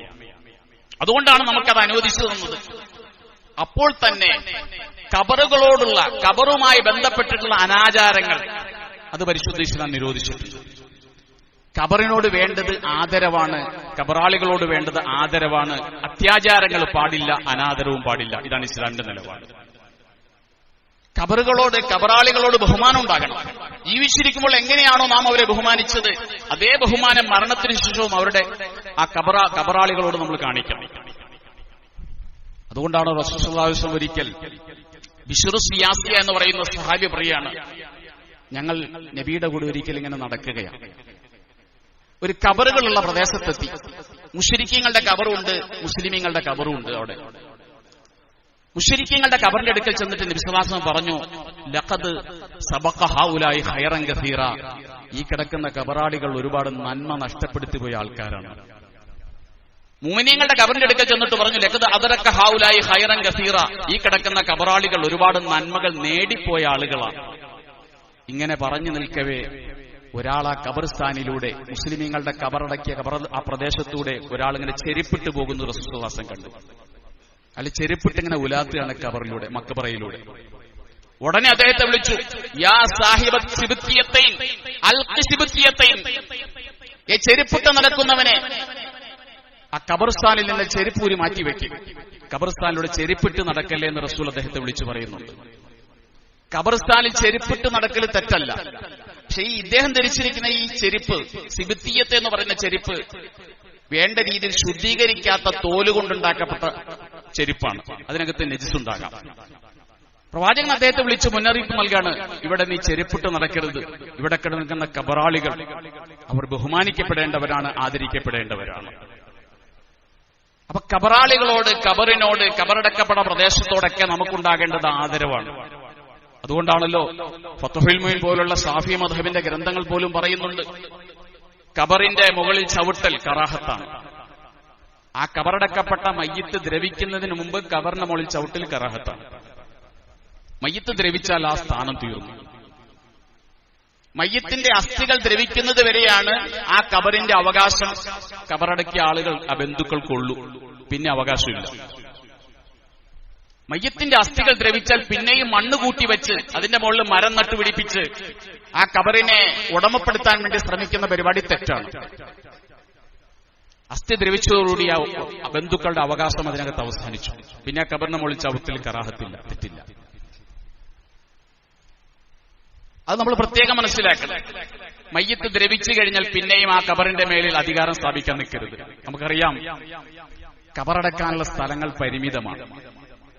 ഇനി ഖിയാമത്ത് നാൾ വരെ ഇതിലുപരി മുസ്ലിമീങ്ങൾക്ക് ഖബറടക്കാൻ ഒരു പ്രദേശം കിട്ടാനുള്ള സാധ്യതയില്ല. കബറടക്കാൻ പുതിയ സ്ഥലങ്ങൾ അനുവദിക്കാനുള്ള സാധ്യതയില്ല. അതുകൊണ്ട് ഈ പരിമിതമായ സ്ഥലത്ത് ലോകാവസാനം വരെ വരുന്ന ലക്ഷക്കണക്കായ മുസ്ലിമീങ്ങളെ കബറടക്കപ്പെടാനുള്ളതാണ് മുസ്ലിമീങ്ങളുടെ ഖബർസ്ഥാനം എന്നുള്ളത്. അവിടെ ഒരാളെ കബറടക്കി വാപ്പ മരിച്ചിട്ട് 30 കൊല്ലായി, ഇനി ഞാൻ ആ കബർ മറ്റൊരാൾക്ക് വിട്ടുകൊടുക്കില്ല എന്നൊരാൾ വാശി പിടിച്ചാൽ അവിടെ അടക്കപ്പെടേണ്ട ആയിരക്കണക്കിന് മയ്യത്തുകൾക്കാണ് ഈ തടസ്സം നിൽക്കുന്നത്.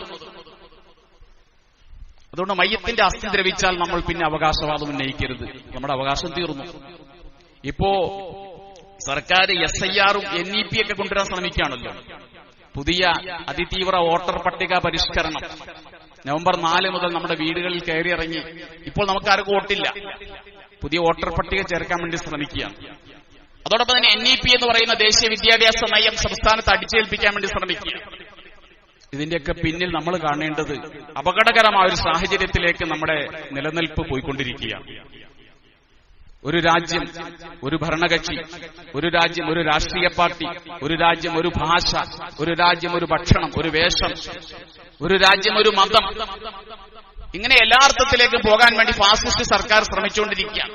ഒരു പക്ഷേ ഏക സിവിൽ കോഡ് നടപ്പിലായി കഴിഞ്ഞാൽ പ്രധാനമായും നമ്മളെ ബാധിക്കുന്ന ഒരു ഭാഗം കബറടക്കുന്ന കാര്യമായിരിക്കും. ഈ കബറടക്കം അനുവദിച്ചോളുന്നില്ല. ഇന്ന് മണ്ണിൽ കബറടക്കണമെന്ന് നിർബന്ധമുള്ളത് നമുക്ക് മാത്രമേ ഉള്ളൂ. ക്രൈസ്തവ ലോകം ഒരു പരിധിവരെ ഇതൊക്കെ മാറി ചിന്തിക്കാൻ തയ്യാറാണ്. നമ്മെ സംബന്ധിച്ചിടത്തോളം അംഗീകരിക്കാനേ പറ്റൂല. നമ്മുടെ ശരീരം കത്തിച്ചു കളയുന്നൊരവസ്ഥ അംഗീകരിക്കാനേ കഴിയില്ല. അതുകൊണ്ട് ഏക സിവിൽ കോഡിന്റെയൊക്കെ വരവോടുകൂടി ഉള്ള ഖബർസ്ഥാൻ പോലും അതിൽ കബറടക്കുന്ന അവകാശം പോലും നിഷേധിക്കപ്പെട്ടേക്കും. അതുകൊണ്ട് ഖബറുകളോട്, ഖബറാളികളോട് അനാദരവുണ്ടാകാൻ പാടില്ല, ആദരവുണ്ടാകണം. അതോടൊപ്പം തന്നെ ഖബറുമായി ബന്ധപ്പെട്ട് ഉണ്ടായിത്തീരുന്ന അനാചാരങ്ങൾ, അത്യാചാരങ്ങൾ ഉണ്ടാകാൻ പാടില്ല.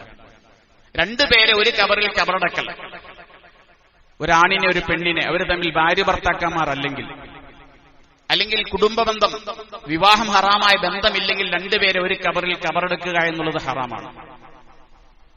ഇതുണ്ടെങ്കിൽ പോലും ഭാര്യയും ഭർത്താവിനെയും ഒരു ഖബറിൽ ഖബറടക്കൽ പോലും കറാഹത്താണ്. രണ്ട് പുരുഷന്മാരെ ഖബറടക്കൽ, രണ്ട് സ്ത്രീകൾ ഒരുമിച്ച് ഖബറടക്കൽ പോലും കറാഹത്താണ്. നമ്മുടെ കർമ്മശാസ്ത്ര ഗ്രന്ഥങ്ങൾ വിശദീകരിക്കുന്നുണ്ട്. അപ്പൊ ഖബറടക്കുന്നതിന് കൃത്യമായ രീതി പരിശുദ്ധ ഇസ്ലാം നിശ്ചയിക്കുന്നുണ്ട്. അതോടൊപ്പം തന്നെ നമ്മുടെ കർമ്മശാസ്ത്ര ഗ്രന്ഥങ്ങൾ പറയുന്നുണ്ട്, കുരിഹ ബിനാഉൻ ലഹു ഔ അലൈഹി, ഖബറിനകത്തോ ഖബറിന് മുകളിലോ നിർമ്മാണങ്ങൾ നടത്തലും പാടില്ല. ഖബറിനകത്ത് കെട്ടുക, സിമന്റ് വെച്ച് പണിയുക, ഖബറിന്റെ മുകളിൽ പണിയുക, ഇത്തരം നിർമ്മാണങ്ങളൊന്നും ഖബറിൽ അനുവദനീയമല്ല. ഇത്തരം അത്യാചാരങ്ങൾ ഇസ്ലാം അനുവദിക്കുന്നില്ല. അത് പൊതുശ്മശാനത്തിലാണെങ്കിൽ, വഖഫ് ചെയ്യപ്പെട്ടതോ അല്ലെങ്കിൽ മുസബ്ബലായ പൊതുവായി മുസ്ലിമീങ്ങളെ ഖബറടക്കപ്പെടുന്ന ഖബർ പ്രദേശത്തോ ആണെങ്കിൽ അത് ഹറാമ് തന്നെയാണ്. സ്വന്തം പുരയിടത്തിലാണെങ്കിലാണ് കറാഹത്ത് എന്ന് പറഞ്ഞത്. ആവശ്യമില്ലാതെ ചെയ്യരുത്. അങ്ങനെ ചെയ്താൽ എന്ത് ചെയ്യണം? ഹുദിമ, അത് പൊളിക്കപ്പെടണം. ഒരാൾ തന്റെ ഖബറിന്റെ ഉള്ളിൽ ഇഷ്ടിക വെച്ച് സിമന്റ് വെച്ച് പണിയണമെന്ന് ആഗ്രഹിച്ചു അങ്ങനെ പണിയിപ്പിച്ചാൽ, അല്ലെങ്കിൽ ഖബറിന്റെ മുകളിൽ ഒരു നിർമ്മിതി നടത്തിയാൽ ഹുദിമ, അത് പൊളിക്കപ്പെടണം. അത് അനുവദിച്ചു കൊടുക്കാൻ പാടില്ല. കാരണം കൃത്യമായി ഗ്രന്ഥങ്ങളിൽ പറയുന്നു, ലിയന്നഹു യതഅബ്ബദു, അങ്ങനെ ഖബറിനടിയിലോ ഖബറിന് മുകളിലോ ആളുകൾ പണിയാൻ വേണ്ടി നിന്നാൽ അതവിടെ ശാശ്വതമായി പോയി. ഫഫീഹി തളീഖുൻ അലൽ മുസ്ലിമീൻ, അത് മുസ്ലിമീങ്ങളെ പ്രയാസപ്പെടുത്തലാണ്. മറ്റുള്ള മുസ്ലിമീങ്ങൾക്ക് ഖബറടക്കാനുള്ള അവസരം നിഷേധിക്കലാണ്. ഒരാൾ മാത്രം ഇങ്ങനെ പള്ളിപ്പറമ്പിൽ കൊണ്ടുപോയിട്ട് ഇങ്ങനെ നിർമ്മിതി നടത്തുക എന്ന് പറഞ്ഞു കഴിഞ്ഞാൽ അവിടെ ആ ഖബറടക്കപ്പെടേണ്ട ആയിരക്കണക്കിന് മനുഷ്യന്മാരുടെ അവകാശം നിഷേധിക്കലാണ്. അതുകൊണ്ട് ഹുദിമ ഉജൂബ, നിർബന്ധമായും അങ്ങനെ ഒരാൾ പണിതാൽ അത് പൊളിക്കപ്പെടണം. അത് അനുവദിച്ചു കൊടുക്കരുത്. പൊളിച്ചിട്ട കല്ലെന്ത് ചെയ്യണം? ആ കല്ല് ആരാണോ അതിന്റെ അവകാശികൾ അവർക്ക് തിരിച്ചു കൊടുക്കപ്പെടണം. അവകാശികളെ അറിയാമെങ്കിൽ, അറിയില്ല എങ്കിലോ ഫമാലും വാഇയുൻ, അതൊരു പാഴായ സമ്പത്താണ്, അത് ആർക്ക് വേണമെങ്കിലും എടുക്കാമെന്ന് കൃത്യമായി വിശദീകരിക്കുന്നുണ്ട്. അതുകൊണ്ട് ഖബറുകളുമായി ബന്ധപ്പെട്ട് ഇത്തരത്തിലുള്ള അനാചാരങ്ങൾ, അത്യാചാരങ്ങൾ അതും പാടില്ല. ലാന റസൂലുള്ളാഹി സ്വല്ലല്ലാഹു അലൈഹി വസല്ലം യുജസ്സിൽ ഖബറ, ഖബറിൽ സിമന്റ് ഇടുന്നതിനെ റസൂൽ നിരോധിച്ചിട്ടുണ്ട്. വയുബന അലൈഹി, ഖബറിന്റെ മേൽ എടുപ്പ് പണിയൽ റസൂൽ നിരോധിച്ചിട്ടുണ്ട്. വയുക്തബ അലൈഹി, ഖബറിന്റെ മേൽ എഴുതി വെക്കലും റസൂൽ സ്വല്ലല്ലാഹു അലൈഹി വസല്ലം നിരോധിച്ചിട്ടുണ്ട്. അതൊന്നും പാടില്ലാത്ത കാര്യങ്ങളാണ്. കാരണം ഇതെല്ലാം മനുഷ്യനെ ശിർക്കിലേക്ക്, തെറ്റിലേക്ക് കൊണ്ടുപോകാൻ സാധ്യതയുള്ള കാര്യങ്ങളാണ്. ഉമ്മു സലമ റളിയല്ലാഹു അൻഹാ റസൂലുള്ളാഹിയുടെ ഭാര്യയാണ്. അവർ എത്യോപ്യയിലേക്ക് ഹിജറ പോയ മഹദിയാണ്. അവരൊരിക്കൽ റസൂൽ സ്വല്ലല്ലാഹു അലൈഹി വസല്ലം പറയുന്നുണ്ട്, നബിയെ, ഞാൻ എത്യോപ്യയിൽ പോയപ്പോൾ ചില കാഴ്ചകൾ കണ്ടു. ക്രിസ്ത്യാനികളുടെ ചർച്ച് സന്ദർശിച്ചപ്പോൾ ആ ചർച്ചിനകത്ത് അവിടെ മരണപ്പെട്ടുപോയ മഹത്തുക്കളുടെ രൂപങ്ങളും ഫോട്ടോകളൊക്കെ ഉണ്ടാക്കി വെച്ചിരിക്കുന്നത് ഞാൻ കണ്ടു. മുസലമയോട് റസൂലുള്ളാഹി പറഞ്ഞത് ഉലായിക ശിറാറുൽ ഹൽഖി, മുസലമ ഈ ഭൂമി ലോകത്തെ ഏറ്റവും മോശക്കാരായ മനുഷ്യന്മാരാണ് ഈ ക്രിസ്ത്യാനികൾ. ഇങ്ങനെ ചെയ്യുന്നവർ അവരങ്ങനെയാണ്. അവരവരുടെ ഖബറുകളെ ഇത്തരത്തിൽ അത്യാചാരത്തിന്റെ കേന്ദ്രങ്ങളാക്കി മാറ്റും. അവർ ശിറാറുൽ ഹൽഖി, ഏറ്റവും മോശക്കാരായ മനുഷ്യന്മാരാണ് എന്ന് റസൂൽ സല്ലല്ലാഹു അലൈഹി വസല്ലം ഉമ്മു സലമ റളിയല്ലാഹു തആലയോട് പറയുന്നത്. ഉമർ ഇബ്നുൽ ഖത്താബിന്റെ കാലഘട്ടത്തിലാണ് ഹുർമുസ് ചക്രവർത്തിയുടെ കീഴിലുള്ള തസ്കർ എന്ന് പറയുന്ന പേർഷ്യയുടെ പ്രദേശം ഇസ്ലാമിന് കീഴിൽ വരുന്നത്. ഈ പ്രദേശം ഇസ്ലാമിന് കീഴിൽ വന്നപ്പോൾ ഹുർമുസിന്റെ ഖജനാവ് ഇസ്ലാമിന് കീഴിലേക്ക് വന്നു. ഹുർമുസിന്റെ ഖജനാവ് തുറന്നു നോക്കുമ്പോൾ അതിനകത്തൊരു ശവമഞ്ചമുണ്ട്. ദാനിയാൽ പ്രവാചകന്റേതാണെന്നാണ് വിശ്വസിക്കപ്പെടുന്നത്. ഈ ശവമഞ്ചം ക്ഷാമകാലത്ത് അവർ പുറത്തെടുക്കും. അതിനകത്ത് യുദ്ധസംബന്ധമായ ചില ലിഖിതങ്ങളെല്ലാം ആ ശവമഞ്ചത്തിലുണ്ട്. ക്ഷാമകാലത്ത് അതിങ്ങനെ പുറത്തെടുത്ത് പ്രദർശിപ്പിക്കുകയും അങ്ങനെ ഒരു രീതി ആ പേർഷ്യക്കാർക്കിടയിൽ അന്ന് നിലവിലുണ്ട്. ഉമർ ഇബ്നുൽ ഖത്താബിന്റെ കാലം ഹുർമുസ് കീഴടക്കി, ഹുർമുസ് ചക്രവർത്തിയുടെ ഈ പ്രദേശം കീഴടക്കി ഈ ശവമഞ്ചം കൊണ്ടുവന്നപ്പോൾ ഇബ്നുൽ ഖത്താബ് റളിയല്ലാഹു അൻഹു പറഞ്ഞു, നിങ്ങൾ പകൽ സമയത്ത് കുറെ കബറുകൾ കുഴിക്കണം, കുറെ കബർ കുഴിക്കണം. രാത്രി കൊണ്ടുപോയി ഏതെങ്കിലും ഒരു കബറിനകത്ത് അത് ഇടണം. എന്തിനാണ്? ഏത് കബറിൽ അത് ഇട്ടു എന്ന് അറിയരുത്. കാരണം ഏത് കബറിൽ അത് ഇട്ടു എന്നറിഞ്ഞാൽ അതുമായി ബന്ധപ്പെട്ട് പിന്നീട് അത്യാചാരങ്ങൾ ഉണ്ടായിത്തീരും, അനാചാരങ്ങൾ ഉണ്ടായിത്തീരും. ആ ബാബ്, ആ ഡോറ് ഉമർ ഖത്താബ് റളിയല്ലാഹു അൻഹു അടക്കിയാണ്. ബൈഅത്ത് നടന്ന സ്ഥലം നമുക്കറിയാം. ഒരു മരത്തിന്റെ ചുവട്ടിൽ വെച്ചാണ് ബൈഅത്ത് നടന്നത്. അൻസാറുകളും മുഹാജിറുകളുമായ സഹാബാക്കൾ ഖുറൈശികളോട് യുദ്ധം ചെയ്യാമെന്ന് റസൂലിന്റെ കൈപിടിച്ചെടുത്ത ഉടമ്പടിയാണ് ബൈഅത്തുൽ റിദ്വാൻ. അത് നടന്നതൊരു മരച്ചുവട്ടിലാണ്. പിൽക്കാലത്ത് ആളുകൾ ഈ മരത്തിന്റെ ചോട്ടിലൊന്ന് നിസ്കരിക്കാൻ തുടങ്ങി. ബൈഅത്തുൽ റിദ്വാൻ നടന്ന മരത്തിന്റെ ചോട്ടിൽ നിസ്കരിക്കാൻ തുടങ്ങിയപ്പോൾ ഉമർ റളിയല്ലാഹു അൻഹു മരം മുറിച്ചു കളയാൻ വേണ്ടി പറഞ്ഞു. കാരണം അതൊരു അത്യാചാരമായി തീരുകയാണ്. അപ്പൊ അങ്ങനെ ഖബറുകളുമായി മരണങ്ങളുമായി ബന്ധപ്പെട്ടുണ്ടായിത്തീരുന്ന അത്യാചാരങ്ങളെ റസൂൽ സല്ലല്ലാഹു അലൈഹി വസല്ലം നിരുത്സാഹപ്പെടുത്തി. തന്റെ അന്ത്യസമയം, റസൂലിന്റെ വഫാത്തിന്റെ നേരം, ചില സമയത്ത് റസൂലിന് ബോധം പോകും. ബോധം പോകുമ്പോൾ ഒരു തുണി മുഖത്തേക്കിടും. ബോധം വരുമ്പോൾ തുണി മാറ്റും. ആ തുണി മാറ്റുന്ന സമയത്തെല്ലാം റസൂൽ സല്ലല്ലാഹു അലൈഹി വസല്ലം പറഞ്ഞുകൊണ്ടിരുന്നു, ലഅനല്ലാഹുൽ യഹൂദ വൻ നസാറ, ജൂതനസാറാക്കളെ അല്ലാഹു ശപിച്ചിരിക്കുന്നു, അല്ലാഹു ശപിക്കട്ടെ. ഇത്തഖദു ഖുബൂറ അംബിയാഇഹിം മസാജിദ, അവരുടെ പ്രവാചകന്മാരുടെ കബറിടങ്ങളെ ഒരു പള്ളികളാക്കി മാറ്റി. അല്ലാഹു അവരെ ശപിക്കട്ടെ. അല്ലാഹുമ്മ ലാ തജ്അൽ ഖബരി വസനൻ യുഅബദു, പടച്ചോനെ എന്റെ ഖബർ ഒരിക്കലും ആരാധിക്കപ്പെടുന്ന ഒരു വിഗ്രഹമാക്കി എന്റെ ഖബറിനെ നീ മാറ്റരുത്. ബോധം വരുമ്പോഴെല്ലാം റസൂലുള്ളാഹി സ്വല്ലല്ലാഹു അലൈഹി വസല്ലം പറഞ്ഞുകൊണ്ടിരുന്നൊരു കാര്യമാണത്. അള്ളാഹു ആ ദുആ സ്വീകരിച്ചു. ഇന്ന് നബിയുടെ റൗള 4 ചുമരുകൾക്കുള്ളില, ആർക്കും ആ ഖബർ കാണാൻ കഴിയില്ല. ആയിഷാബിയുടെ വീട്ടിലാണ് റസൂലിനെ ഖബറടക്കപ്പെട്ടത്. പിന്നീട് അവിടെ അബൂബക്കർ സിദ്ദീഖിനെ ഖബറടക്കപ്പെട്ടു, ഉമർ ഇബ്നുൽ ഖത്താബിനെ ഖബറടക്കപ്പെട്ടു. ഹിജ്റ 23 ഉമർ റളിയല്ലാഹു അൻഹു വഫാത്തായി. വലീദ് ഇബ്നു അബ്ദുൽ മലിക് പിൽക്കാലത്ത് ആ ഖലീഫമാർക്ക് ശേഷം അമവി ഭരണാധികാരി വലീദ് ഇബ്നു അബ്ദുൽ മലിക് ഭരണത്തിൽ വന്നു. അന്ന് അദ്ദേഹത്തിന്റെ കീഴിൽ ഗവർണറാണ് മദീനയിൽ ഉമർ ഇബ്നു അബ്ദുൽ അസീസ് റഹ്മത്തുള്ളാഹി തആല അലൈഹി. വലീദ് ഇബ്നു അബ്ദുൽ മലിക് ഭരണാധികാരിയാണ്, ഖലീഫയാണ്. അദ്ദേഹം ഉമർ ഇബ്നു അബ്ദുൽ അസീസിന് നിർദ്ദേശം കൊടുത്തു, നബിയുടെ ഭാര്യമാരുടെ വീടുകളെല്ലാം വിലക്ക് വാങ്ങി അത് പൊളിക്കണം. മസ്ജിദ് നബി നബിയുടെ കാലത്ത് വികസിപ്പിച്ചിട്ടുണ്ട്, അബൂബക്കറിന്റെ കാലത്ത് വികസിപ്പിച്ചിട്ടുണ്ട്, ഉമറിന്റെ കാലത്തുണ്ട്, ഉസ്മാൻ ബിൻ അഫ്ഫാന്റെ കാലത്ത് വിപുലമായി വികസിപ്പിച്ചിട്ടുണ്ട്. 100 മുഴം നീളവും 100 മുഴം വീതിയുമാണ് പ്രവാചകന്റെ കാലത്തുണ്ടായിരുന്ന മസ്ജിദ് നബവി. പക്ഷേ നബി തങ്ങളുടെ ഭാര്യമാരുടെ വീടുകൾ ആരും തൊട്ടിട്ടില്ല. അത് പള്ളിയുടെ കിഴക്ക് ഭാഗത്താണ് നബിയുടെ ഭാര്യമാരുടെ വീടുകൾ, കിഴക്ക് വടക്ക് ഭാഗത്ത്. വികസനമെല്ലാം നടന്നത് പടിഞ്ഞാറ് ഭാഗത്തേക്കാണ്. അതുകൊണ്ട് നബിയുടെ ഭാര്യമാരുടെ വീട് പൊളിച്ചില്ല. പക്ഷെ വലീദ് ബിൻ അബ്ദുൽ മലിക് പറഞ്ഞു, ഉമർ ബിൻ അബ്ദുൽ അസീസിനോട് നിർദ്ദേശം കൊടുത്തു, ഭാര്യമാരുടെ വീടെല്ലാം വിലക്ക് വാങ്ങി പൊളിച്ച് പള്ളി കിഴക്ക് ഭാഗത്തേക്ക് വികസിപ്പിക്കാൻ വേണ്ടി നിർദ്ദേശം കൊടുത്തു. അതിന് തയ്യാറായപ്പോൾ മദീനയിലെ പണ്ഡിതന്മാർ എതിർത്തു. പക്ഷെ ഉമർ ബിൻ അബ്ദുൽ അസീസ് പറഞ്ഞു, ഞാൻ ഗവർണറാണ്, ഭരണാധികാരി പറയുന്ന അംഗീകരിക്കാൻ കഴിയില്ല. അങ്ങനെ അദ്ദേഹം എല്ലാ വീടുകളും വിലക്ക് വാങ്ങി വീടുകൾ, നബിയുടെ ഭാര്യമാരുടെ വീടുകൾ പൊളിച്ചു പള്ളി കിഴക്കു ഭാഗത്തേക്ക് വികസിപ്പിക്കുകയാണ്. ആ വികസനം നടക്കുമ്പോഴാണ് നബിയുടെ റൗളയിലെ ഒരു ഭിത്തി അടർന്നു വീണു. ആ ഭിത്തി അടർന്നു വീണപ്പോൾ കുറച്ചു മണല് മാറി ഒരു കാല് പുറത്തേക്ക് വന്നു. സഹാബത്ത് ഭയപ്പെട്ടു, അവര് ഭയപ്പെട്ടു, ഈ കാല് റസൂലിന്റെ കാലായിരിക്കുമോ? കാരണം റസൂലിന്റെ ആ ഹുജറയിലാണ് ഭിത്തി പൊളിഞ്ഞിരിക്കുന്നത്, അവിടെയാണ് മണല് മാറി ഒരു കാൽപാദം വെളിയിലേക്ക് വന്നിരിക്കുന്നത്. ഇത് റസൂലിന്റെ കാലായിരിക്കുമോ എന്ന് ഭയപ്പെട്ടു പോയി. ഈ സംഭവം നടക്കുന്നത് ഹിജ്റ 68 ഉമർ റളിയല്ലാഹു അൻഹുവിന്റെ മരണശേഷം 56 വർഷം കഴിഞ്ഞിട്ട്. അപ്പോൾ ഉർവ, പരിസരത്ത് നിന്ന് ഉർവ എന്ന് പറയുന്ന മനുഷ്യൻ പറഞ്ഞു, ഈ കാല് റസൂലിന്റെ കാലല്ല, ഇത് ഉമർ ഇബ്നുൽ ഖത്താബിന്റെ കാലാണ്. അദ്ദേഹം തിരിച്ചറിഞ്ഞു ആ കാല്. ഉമർ ഇബ്നുൽ ഖത്താബ് മരിച്ചിട്ട് 65 കൊല്ലമായി, കാലിനൊരു കുഴപ്പമില്ല. അങ്ങനെ അവര് ആ കാല് മൂടി ആ ഭിത്തിയെ പുനഃസ്ഥാപിച്ചു. പിൽക്കാലത്ത് മറ്റൊരു ഭിത്തി വന്നു. ഏതാണ്ട് 4ഓളം ഭിത്തികൾക്കുള്ളിലാണ് റസൂൽ സ്വല്ലല്ലാഹു അലൈഹി വസല്ലമയുടെ റൗള ശരീഫ് നിലകൊള്ളുന്നത്. റസൂലിന്റെ അന്ത്യസമയത്തെ പ്രാർത്ഥന, എന്റെ ഖബർ ഒരിക്കലും ആരാധിക്കപ്പെടുന്ന വിഗ്രഹമാക്കരുത് എന്നുള്ള ആ പ്രാർത്ഥന അല്ലാഹു തആല അക്ഷരാർത്ഥത്തിൽ സ്വീകരിച്ചു എന്നുള്ളതിന്റെ തെളിവാണ് ഈ സംഭവങ്ങളൊക്കെ. അതുകൊണ്ട് റൂഹ്, ആത്മാവ് എന്ന് പറയുന്ന ഒരു യാഥാർത്ഥ്യമാണ്. അത് മനുഷ്യനിലുണ്ട്. അത് മനുഷ്യനിലേക്ക് അള്ളാഹു സന്നിവേശിപ്പിക്കുന്നു, അള്ളാഹു അതിനെ പിടിച്ചെടുക്കുന്നു. അപ്പോൾ നമുക്ക് മരണം സംഭവിക്കുന്നു. പക്ഷെ നമ്മുടെ റൂഹുകൾ മരിക്കുന്നില്ല. റൂഹുകൾ ഒന്നിരിക്കൽ ഇല്ലീലിലായിരിക്കും, അല്ലെങ്കിൽ സിജ്ജീലിലായിരിക്കും. ഈ റൂഹുകൾ മനുഷ്യ ശരീരത്തിലേക്ക് പരലോകത്ത് വെച്ച് പ്രവേശിപ്പിക്കപ്പെടുകയും റൂഹും ശരീരവുമായുള്ള ഒരു ജീവിതമാണ് പിന്നീട് നമ്മൾ പരലോകത്ത് ജീവിക്കാൻ വേണ്ടി പോകുന്നത്. അല്ലാഹു സുബ്ഹാനഹു വ തആല കാര്യങ്ങൾ മനസ്സിലാക്കാനും നേരെതിയിൽ പ്രവർത്തിക്കാനും തൗഫീഖ് നൽകി അനുഗ്രഹിക്കുമാറാകട്ടെ. വആഖിറു ദഅവതി അൽഹംദുലില്ലാഹി റബ്ബിൽ ആലമീൻ. അസ്സലാമു അലൈക്കും വറഹ്മത്തുള്ളാഹി വബറകാതുഹു.